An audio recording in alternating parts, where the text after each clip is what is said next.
Hey guys, it's Warren here again with Copeland Small Engine Repair. Welcome back to my channel. Today I'm going to be talking about a tool that you may want to get if you do a lot of small engine repair, especially on lawnmower decks for zero turns. The tool I'm going to show you today, I had one I made, I don't know, like 6 or 7 years ago that I used all the time. And about a week and a half ago, I lost it. And I don't know what happened to it. I don't know if I left it on somebody's mower. I don't know if it's laying out here somewhere in this crap. I mean, I've looked everywhere for it, and I finally just gave up and made another one. It only takes a few minutes to make one. But what I'm making, when you take the bearings, when you're replacing the bearings and all the spindles, the way I do it, I take, you take the top pulley off and drop the arbor and the blade straight out of the spindle and just lay it aside. He doesn't need blades. He just put new blades on it not long ago. But the way I do it, it's real easy to get the top bearing out because you can just lay down underneath the mower, take a hammer and a punch. Just take a hammer and a long punch and go in from the bottom through the center of the lower bearing and pop the top bearings out. Well, when you get the top bearing out, you just pull the spacer out because there's usually a spacer down in there. Pull it out. So basically what you're left with is just an empty spindle with the one bearing that's still in the bottom of it. Well, getting that bottom bearing out of these outside spindles isn't a big deal because you can just take your punch and your hammer, go right there and punch it right out. The problem comes in when you're trying to do the center spindle. When you're trying to get that lower bearing out of the spindle that's in the middle, you can't really get up under here sometimes to get a good swing on your punch with a hammer and get it out of there. Sometimes you can just use the punch to smack it out of there, but man, sometimes those bearings are in there and now they're stuck. They've been in there forever. They got some corrosion around them. So this is the puller. Now I just made this one. The old one I made years ago looked pretty much exactly like this. But all you do, and this isn't something I made up or created or invented. These have been out forever.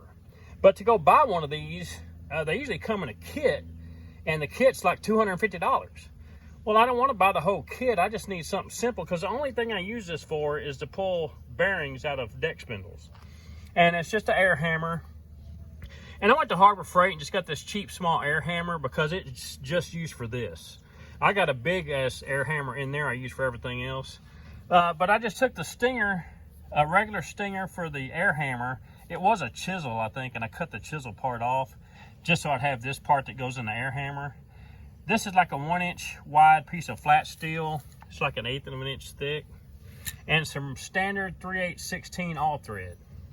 And this is a coupler nut. It's just one of those long nuts that it's just basically it's a really tall nut. And I just welded these together, and you can see it's just very, very simple. And this is the part that goes in the bearing. And what I'll do, I'll take this piece,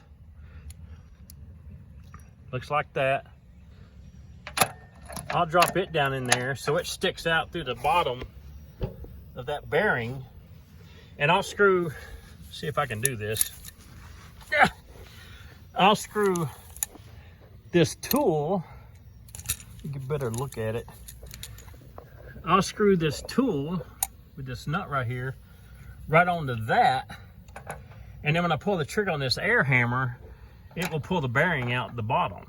So let me get the tripod set up and I'll connect these two pieces. They just screw together, and I'll hook air hose to this, and I'll show you. I'm doing it on the outside one over here. I don't really need to. I made this for this the center spindle, but it don't matter. I'm gonna show you on this one right here. But let me get my little tripod set up and we'll connect these two pieces of all thread, and I'll plug an air hose into this thing. We'll pull this bearing out. Okay, so I got my little piece hanging out up here. I'm just gonna take my air hammer. I'm gonna hook my air to it. I'm just gonna screw my little puller that's sticking through this bearing into there a little bit. And then I'm gonna hit this air hammer and pull that bearing out of there.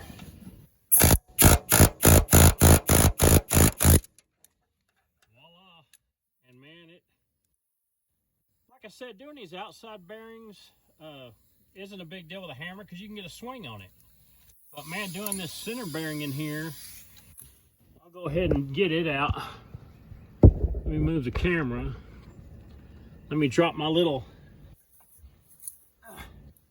puller down in this other bearing. Well, I gotta knock the bearing out of that one first.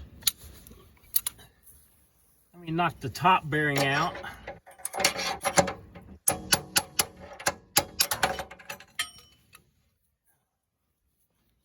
Take the spacer out.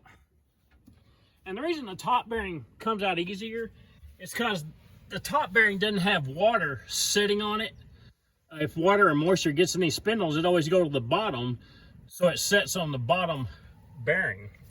So let me put my puller down in the hole. Let me screw my air hammer attachment onto it again.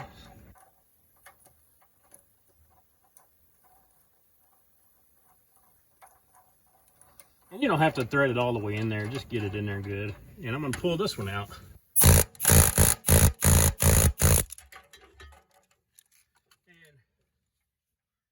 man, that can just make it so much easier when you're working on these things and you can't get up underneath that deck and you don't have enough room to swing a hammer or get a punch in there. It's a lot easier to just pull it out with an air hammer from the bottom. And this little tool is easy to make. It's cheap as dirt to make it.